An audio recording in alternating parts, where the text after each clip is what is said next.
नमस्कार, स्वागत है आप सभी का न्यूज इंडिया पर। आपके साथ मैं हूं आंचल कादिया। जम्मू कश्मीर में फैले पेज के प्रचार करीब आखिरी मुकाम पर चल रहा है। कल शाम 6 बजे चुनाव प्रचार का शोर थम जाएगा। इससे पहले हर पार्टी चुनाव में अपनी पूरी ताकत के साथ प्रचार प्रसार कर रही है। शनिवार को पीएम नरेंद्र मोदी ने डोडा में रैली करते हुए जम्मू कश्मीर के विपक्षी दलों पर जोरदार हमला बोला। पीएम मोदी ने कहा कि राज्य को 3 परिवार के लोगों ने बर्बाद किया है। ऐसे में अब पलटवार करते हुए फारूक अब्दुल्ला ने पीएम नरेंद्र मोदी से सवाल पूछे हैं कि क्या केंद्र सरकार पिछले 5 सालों में राज्य में शासन कर रही है तो कश्मीर में आतंकी घटनाएं कम हुई है? आतंकी कहां से आ रहे हैं? जवान क्यों शहीद हो रहे हैं? राज्य का विकास क्यों नहीं हो पाया है? इस खास रिपोर्ट को देखिए।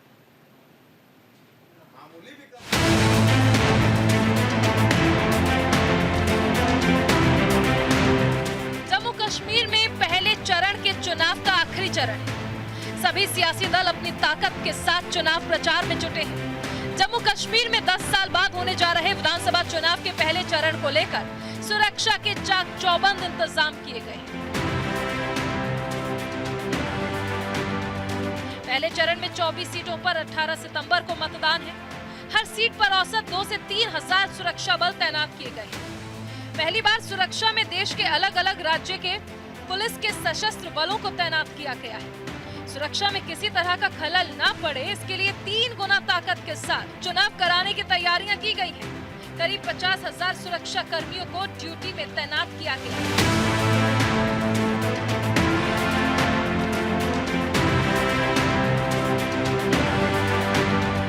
इसमें अर्धसैनिक बल और जम्मू कश्मीर के पुलिसकर्मी हैं। सुरक्षा बलों को ड्यूटी के वक्त आधुनिक हथियार दिए गए हैं। जम्मू के चुनाव को लेकर राजनीतिक पारा लगातार बढ़ रहा है। जम्मू कश्मीर में चुनाव प्रचार को लेकर सियासी दल एक दूसरे पर बयानों से हमला बोल रहे हैं। नेशनल कॉन्फ्रेंस के नेता उमर अब्दुल्ला ने कहा, इंजीनियर राशिद नेशनल कॉन्फ्रेंस को निशाना बना रहे हैं। हर कोई नेशनल कॉन्फ्रेंस को निशाना बना रहा है। उमर अब्दुल्ला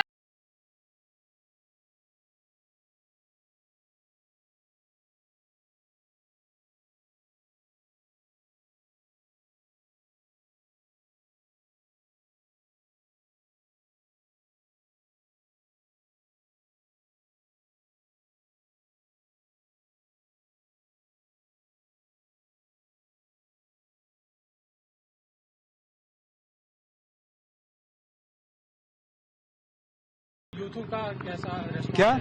यूथ जो अच्छा है रिस्पांस है ना, अच्छा रिस्पांस है। हर तरफ से अच्छा रिस्पांस आ रहा है। और इंजीनियर रशीद कैंपेनिंग कर रहे हैं, वो करें, अच्छी बात है ना। वो निशाना नेशनल कॉन्फ्रेंस को ही बना रहा है। क्या मजबूरी है उसकी कि नेशनल कॉन्फ्रेंस को ही वो निशाना बना रहा है?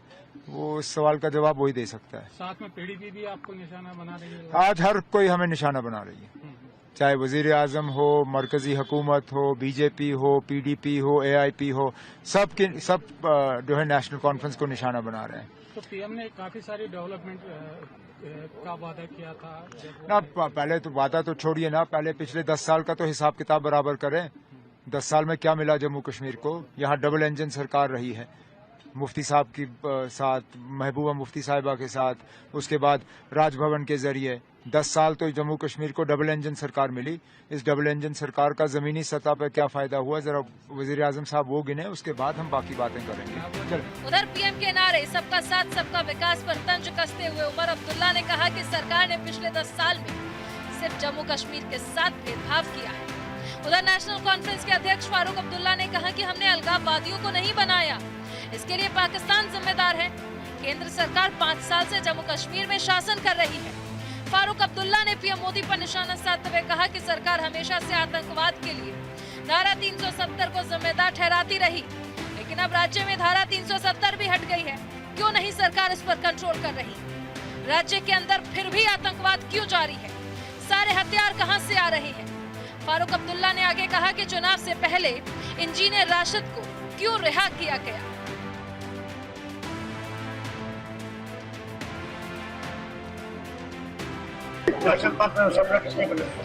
वो पाकिस्तान की बात है, वो भी आज इनके साथ शामिल हुए हैं। जो कल तक पाकिस्तान जिंदाबाद कहते थे और कहते थे यहाँ पे हम लोग लाएंगे वो विजिट करेंगे।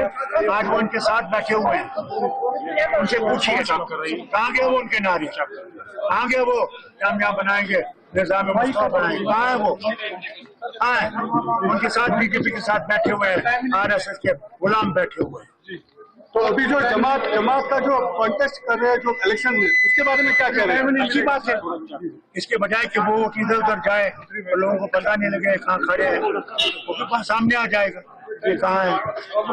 प्राइम मिनिस्टर का कहना है कि ये अगर कांग्रेस और नेशनल कॉन्फ्रेंस वापस आ गए तो यहाँ पे रिवाइव हो जाएगा सब कुछ, इंक्लूडिंग टेररिज्म जो हालात। प्रधानमंत्री से कहता हूँ 5 साल से यहाँ हुकूमत कर रहे हैं ना, है ना जी, जब से इन्हें 370 हटाया, ये तो कहते थे 370 जिम्मेवार है यहाँ पे आतंकवाद का। आज तो 370 नहीं है, तो फिर आतंकवाद आया कहाँ से, ये बंदूक कहाँ से आ रही है, जो लोगों को भी मार रही है, फौजियों को भी शहीद कर रही है, ये कहाँ से आए, क्या बारू पर जो लगा है? आज तो हमारी हुकूमत नहीं है, इसका जवाब देना। वो हम पे जो आरोप लगाते हैं, मैं उनसे कहता हूँ एक उंगली जब आप हमारी तरफ दिखाते हैं तो 3 उंगलियां आपकी तरफ भी निशाना करती हैं। आपने क्या किया? सिर्फ लोगों को धोखा दे रहे हो, झूठ बोल रहे हो, रोज झूठ बोलते हो, सुबह शाम झूठ बोलते हो। कल जम्मू के डोडा में पीएम मोदी ने अपने चुनावी हुंकार में जमकर विपक्षी पर हमला बोला। 42 साल में पहली बार किसी प्रधानमंत्री ने डोडा में जनसभा की। इस दौरान पीएम मोदी ने विपक्ष को निशाने पर लेते हुए कहा कि जम्मू कश्मीर में आ रहा बदलाव हमारी सरकार की बीते 10 साल की कोशिशों का नतीजा है। जम्मू कश्मीर में आतंकवाद आज अपनी अंतिम सांसें गिन रहा है। पीएम मोदी ने कहा कि खूबसूरत जम्मू कश्मीर को परिवारवाद ने खोखला कर दिया। राजनीतिक दलों को सिर्फ बच्चों की चिंता रही। उन्होंने कहा कि इस बार का चुनाव 3 खानदान और जम्मू कश्मीर के नौजवानों के बीच है। विपक्षी दलों को निशाने पर लेते हुए पीएम मोदी ने कहा, यहाँ जिन राजनीतिक दलों पर आपने भरोसा किया है, उन्होंने आपके बच्चों की चिंता नहीं की। उन्होंने सिर्फ और सिर्फ अपने बच्चों को आगे बढ़ाया। जम्मू कश्मीर के मेरे नौजवान आतंकवाद में पिसते रहे और परिवारवाद को आगे बढ़ाने वाली पार्टियां आपको गुमराह करके मौज काटती रही। इन लोगों ने जम्मू कश्मीर में नए नेतृत्व में कहीं भी कभी भी उभरने नहीं दिया। इस बार जम्मू कश्मीर का चुनाव जम्मू कश्मीर का भाग्य तय करने वाला है। आजादी के बाद से ही हमारा प्यार जम्मू कश्मीर विदेशी ताकतों के निशाने पर आ गया। इसके बाद इस खूबसूरत राज्य को परिवारवाद ने खोखला करना शुरू कर दिया।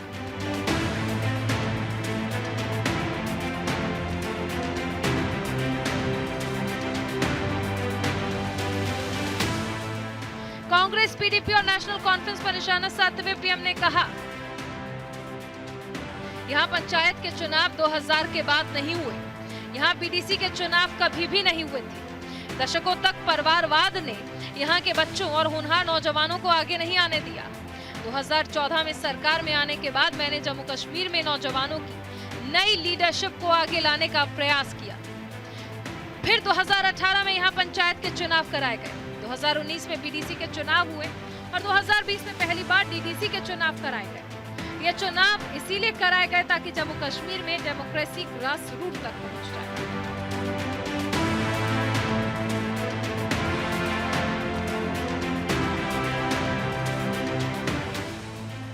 ये 3 खानदान, एक खानदान कांग्रेस का है, एक खानदान नेशनल कॉन्फ्रेंस का है, एक खानदान पीडीपी का है। जम्मू कश्मीर में इन 3 खानदानों ने मिलकर आप लोगों के साथ जो किया है वो किसी पाप से कम नहीं है।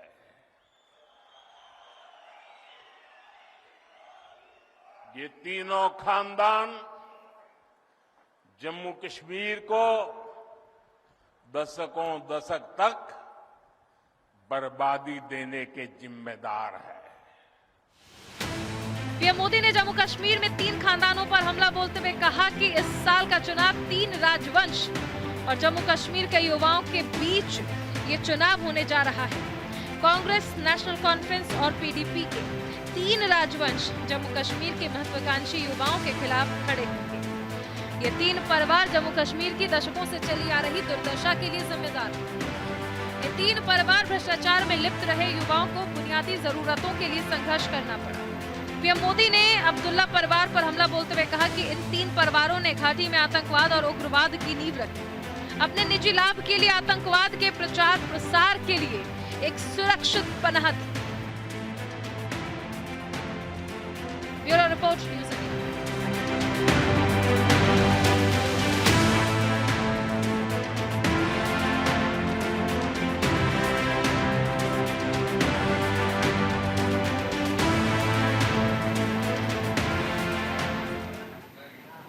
इस बार जम्मू कश्मीर का चुनाव आसान बिल्कुल नहीं होने वाला है। राजनीतिक दलों के लिए 10 सालों बाद ये सियासी आजमाइश का पहला चुनाव है, लेकिन इन 10 सालों में राज्य के अंदर बहुत कुछ बदल गया है। इस बार चुनाव में अलगाववादियों की कमर टूट चुकी है, घाटी में आतंक ना के बराबर हो गया है और इस चुनाव में कुछ नए लोगों की एंट्री भी हो गई है और इन्हीं एंट्रियों से राजनीतिक दलों के माथे पर सियासी बल ला करके रख दिया है। जम्मू कश्मीर के चुनाव में इस बार जेल से चुनाव लड़ने आने वाले इंजीनियर रशीद भी चुनावी मैदान में हैं। उमर अब्दुल्ला को पहले ही इंजीनियर रशीद लोकसभा चुनाव में हरा चुके हैं और अब विधानसभा चुनाव में अपनी ताल ठोक रहे हैं। ऐसे में घाटी का चुनाव बेहद ही ज्यादा दिलचस्प हो गया है। इसी से जुड़ी हमारे प्रोग्रामिंग प्रोड्यूसर चंदन पांडे की ये खास रिपोर्ट देखिए।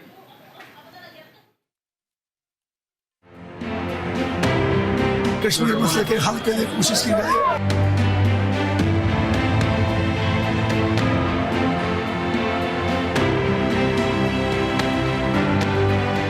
जम्मू कश्मीर में इन दिनों एक नाम तेजी से लोगों की जुबान पर है। मुझे सीएम बनने का कोई लालच नहीं है, हमें 40 सीटें चाहिए ताकि दिल्ली में प्रधानमंत्री के घर के बाहर प्रोटेस्ट कर सके। ये ऐतिहासिक होगा अगर हमारी पार्टी के कैंडिडेट जीते और सरकार बने, तब मैं केंद्र सरकार से ऐसी चीजें मोलतोल करूंगा जिसकी कश्मीर के लोगों ने कभी कल्पना नहीं की होगी। ये बयान किसी और का नहीं बल्कि जम्मू की राजनीति में नया पदार्पण कर चुके इंजीनियर राशिद के है।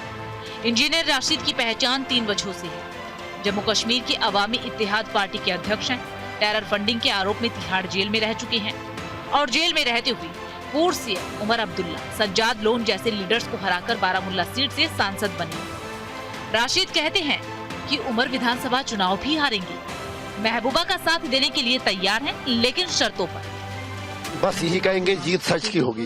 बस उम्मीद है कि इंसाफ होगा। चुनाव बहुत अहम है क्योंकि कश्मीर एक क्रूशल स्टेज पे खड़ा है और जम्मू कश्मीर के लोगों को इंसाफ की लड़ाई में कामयाबी मिलेगी। लोग यूनाइटेड हैं। मोदी जी के नया कश्मीर का जो सो कॉल्ड विजन है वो पूरा धड़ाम के नीचे गिर जाएगा। उनके कहने से क्या होता है, हम तो लड़ रहे हैं उसके लिए प्रैक्टिकली, उसके लिए जो भी आवाज उठाएगा हम उनके साथ हैं। जम्मू कश्मीर के लनगेट निर्वाचन क्षेत्र से इंजीनियर राशिद 2 बार विधायक रह चुके हैं। यहाँ उन्होंने साल 2008 और साल 2014 में जीत हासिल की थी। उन्होंने 2019 का लोकसभा चुनाव भी लड़ा था, लेकिन हार गए थे। इसके बाद बीते लोकसभा चुनाव में निर्दलीय प्रत्याशी के रूप में बारामुल्ला सीट से उन्होंने चुनाव लड़कर जीत हासिल की है। साल 2008 में शेख अब्दुल रशीद पहली बार इंजीनियर रशीद के नाम से चर्चाओं में आए थे। उन्होंने सरकारी नौकरी से इस्तीफा देने के बाद अपने राजनीतिक पारी की शुरुआत की थी। महज 17 दिनों के चुनावी अभियान के बाद लनगेट निर्वाचन क्षेत्र से जीत हासिल की थी।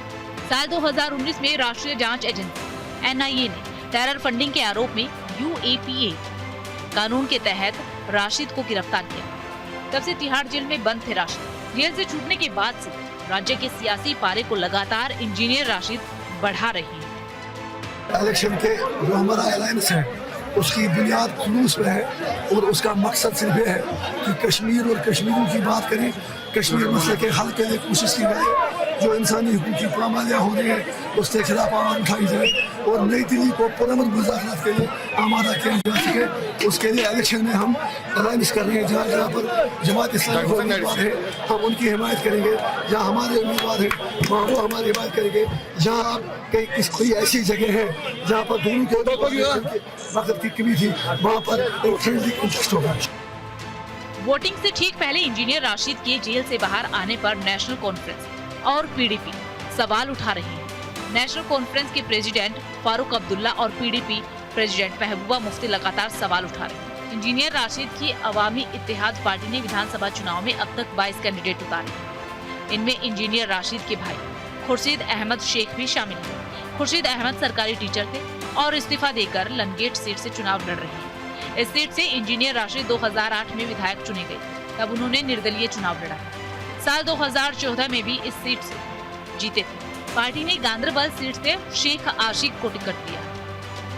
नेशनल कॉन्फ्रेंस के वाइस प्रेसिडेंट उमर अब्दुल्ला इसी सीट से चुनाव लड़ रहे हैं। त्राल सीट से डॉक्टर हरबख्श सिंह कैंडिडेट हैं। हरबख्श सिंह 14 साल तक पीडीपी में रहे। बारामूला से कैंडिडेट शोएब लोन जाना पहचाना नाम है। साल 2006 में बारामूला की संग्रामा सीट से विधायक हुए। परिसीमन के बाद ये सीट खत्म हो गई। लोकसभा चुनाव के दौरान आजाद पार्टी से इंजीनियर राशिद की पार्टी में शामिल हुए। कांग्रेस में भी रह चुके हैं। बारामूला यूथ कांग्रेस कमेटी के प्रेसिडेंट रहे हैं। ग्राउंड पर उनकी मजबूत पकड़ मानी जाती है। सोनोवारी से कैंडिडेट यासीर रेशी पहले एमएलसी रह चुके हैं। ये पहले सज्जाद लोन की पीपुल्स कॉन्फ्रेंस में थे। 1 महीने पहले पार्टी छोड़कर इंजीनियर राशिद की पार्टी में शामिल हो गए। पार्टी ज्वाइन करते ही उन्होंने सोनावारी सीट से कैंडिडेट बना दिया। जम्मू कश्मीर में इंजीनियर राशिद को लेकर जमीनी स्तर पर क्या माहौल है, इसका जायजा लिया है हमारे संवाददाता ज्योति पंचनंदा ने। इंजीनियर राशिद एक ऐसा नाम जो जम्मू कश्मीर के हर व्यक्ति के जुबान पे है। ये वो नाम है जिन्होंने जेल में बैठे बैठे ही जम्मू कश्मीर के पूर्व मुख्यमंत्री उमर अब्दुल्ला को हरा दिया, जिसकी किसी ने अपेक्षा ही नहीं की थी। एक ऐसा उलटफेर हुआ था कि उमर अब्दुल्ला भी स्तब्ध रह गए थे और उसके बाद शुरू हुआ नया दौर। जेल में छूटने के बाद, सांसद बनने के बाद वो पहली बार कश्मीर में उन्होंने कदम रखे और जैसे ही कदम रखे राजनीति की नई डायमेंशंस शुरू हो गई। लेकिन जम्मू कश्मीर में इस बार चुनाव आसान नहीं होने जा रहा, क्योंकि मामला इस बार त्रिकोणीय है। हर पार्टी जोर आजमाइश में लगी हुई है। क्षेत्रीय पार्टियों के अलावा निर्दलीय प्रत्याशी भी राजनीतिक पार्टियों की चिंता बढ़ा रहे हैं। Bureau report, news India. चलिए, ज्यादा जानकारी के लिए ग्राउंड जीरो का रुख कर लेते हैं। सहयोगी आनंद सिंह हमारे साथ जुड़े हुए हैं। आनंद, फिलहाल आपकी मौजूदगी किश्तवाड़ में है। कल गृह मंत्री अमित शाह वहां पर पहुंचने वाले हैं, तो किस तरह की तैयारियां आप देख पा रहे हैं?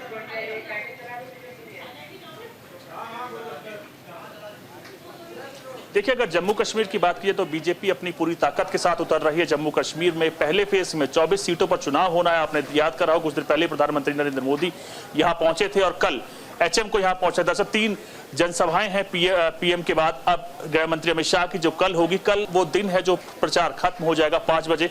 क्या तैयारियां है बीजेपी की, ये बात करते हैं डोडा नॉर्थ से उम्मीदवार शक्ति सिंह परिहार जी से। सर, कितने तैयार हैं आप लोग? डोडा वेस्ट से कितने तैयार हैं? कल यहाँ पे देश के यशस्वी प्रधानमंत्री आदरणीय नरेंद्र मोदी जी यहाँ डोडा में कल आए थे। हजारों की संख्या में लोग, जो अंदर स्टेडियम में जो प्रोग्राम था उसके बाहर भी लोग, काफ़ी सारे लोग थे और एडमिनिस्ट्रेशन के खिलाफ नारे लग रहे थे कि हमको भी मौका मिले, हम अंदर जाएं, स्टेडियम में जाएं और मोदी जी को सुने, उनका संबोधन सुने।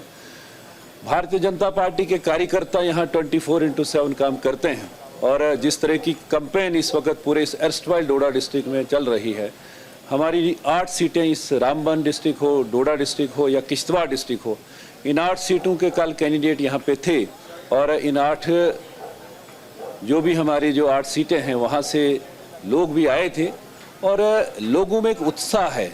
जो भारतीय जनता पार्टी ने एक लक्ष्य लिया है, टारगेट लिया है कि जम्मू कश्मीर में भारतीय जनता पार्टी की सरकार बने, उसके लिए लोग अग्रसर हैं, काम कर रहे हैं। और मैं ये विश्वास से कह सकता हूँ कि ये जो पहला चरण होगा, जो इस हमारे एर्स्टवाइल डोडा डिस्ट्रिक्ट का, चंद्रभागा का, जिसमें हमारी 8 सीटें हैं, वो भारतीय जनता पार्टी जीतेगी और जम्मू कश्मीर में भारतीय जनता पार्टी की सरकार बनेगी।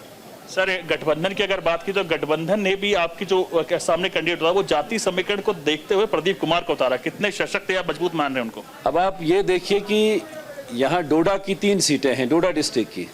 डोडा में वो अलग अलग लड़ रहे हैं, वहाँ फ्रेंडली कंटेस्ट है। भद्रवा में भी फ्रेंडली कंटेस्ट है, लेकिन केवल डोडा वेस्ट में इन्होंने, कांग्रेस एनसी ने एक ही कैंडिडेट उतारा है।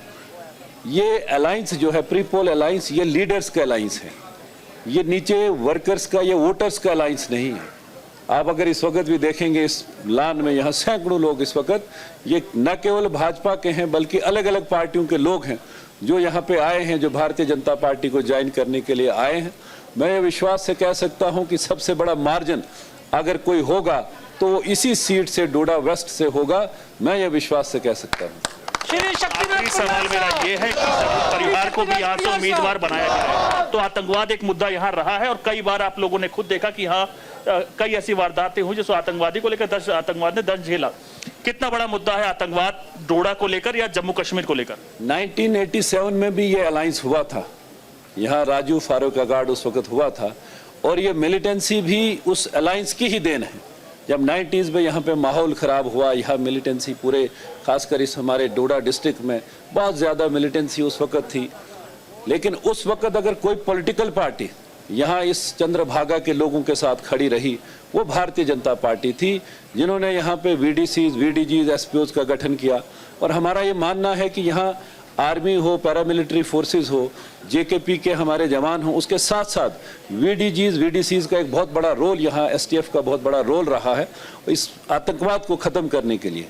आज भी कोशिश की जा रही है। आप देखेंगे कि पिछले 3-4 महीनों से एक प्रयास पाकिस्तान द्वारा है कि यहाँ माहौल को ख़राब किया जाए, लेकिन आज इनको लोकल सपोर्ट नहीं, जो 90s में जो लोकल सपोर्ट इनको मिलती थी, आज वो सपोर्ट नहीं है।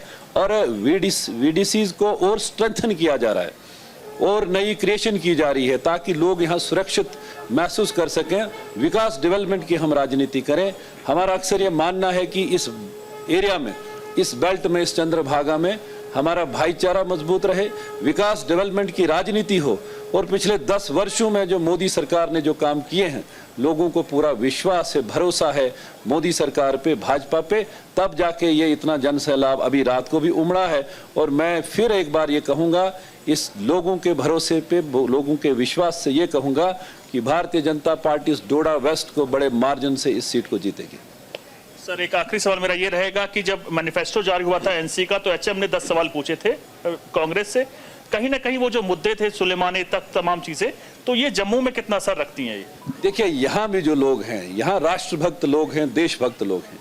और जो NC का मैनिफेस्टो है, जब आप कंपेयर करेंगे भाजपा के मैनिफेस्टो से, वो केवल इमोशनल ब्लैकमेलिंग, इमोशनल लोगों को करना है। डेवलपमेंट, विकास की वहाँ कोई बात नहीं है। वहाँ वो बात अगर करते हैं तो धारा 370 को वापस लाने की बात करते हैं, जिस धारा 370 को भारतीय जनता पार्टी ने खत्म किया और सुप्रीम कोर्ट के कॉन्स्टिट्यूशनल बेंच ने भी अपनी स्टैंप उस पर लगाई। जस्ट एक इमोशनल कार्ड खेलने की कोशिश है। और जितने आतंकी या जो PSA में जो लोग अंदर हैं, उनको उन्होंने नाम दिया है पॉलिटिकल प्रिजनर्स। पॉलिटिकल प्रिजनर्स को बाहर लाएंगे और दूसरा पाकिस्तान से बातचीत करेंगे। ये जस्ट एक इमोशनल कार्ड है, लोग अब समझ चुके हैं। अगर आप इस वक्त देखेंगे, यहाँ अगर 500 लोग होंगे, उसमें 200-250 लोग उसमें मुस्लिम कम्युनिटी के भी होंगे। लोग ये समझ चुके हैं कि ये केवल इमोशनल कार्ड इनका है।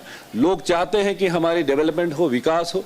और आज आप कश्मीर के अंदर अगर देखेंगे, बहुत बड़ा बदलाव धारा 370 खत्म होने के बाद इस पूरे जम्मू कश्मीर में है। और लोग विश्वास करते हैं कि मोदी सरकार ने जो काम किए हैं। और भारतीय जनता पार्टी का मैनिफेस्टो अगर आप देखेंगे, उन्होंने कहा है कि बेरोजगारी को हम खत्म करेंगे, 5 लाख रोजगार, लोगों को रोजगार देंगे। जो गोल्डन कार्ड, जो 5 लाख जो फ्री का इलाज होता था, उसे 7 लाख किया जाएगा। यहाँ PM किसान निधि में 6,000 जो पैसा साल का मिलता था, उसे किसानों को 10,000 इंजीनियर रशीद से लेकर के भी एक सवाल इनसे कीजिएगा, क्या बीजेपी की बी टीम साबित होंगे इंजीनियर रशीद? क्योंकि जेल से आते ही उन्होंने बयान उमर अब्दुल्ला के खिलाफ दिए और मुफ्ती का समर्थन देने के संकेत दिए हैं।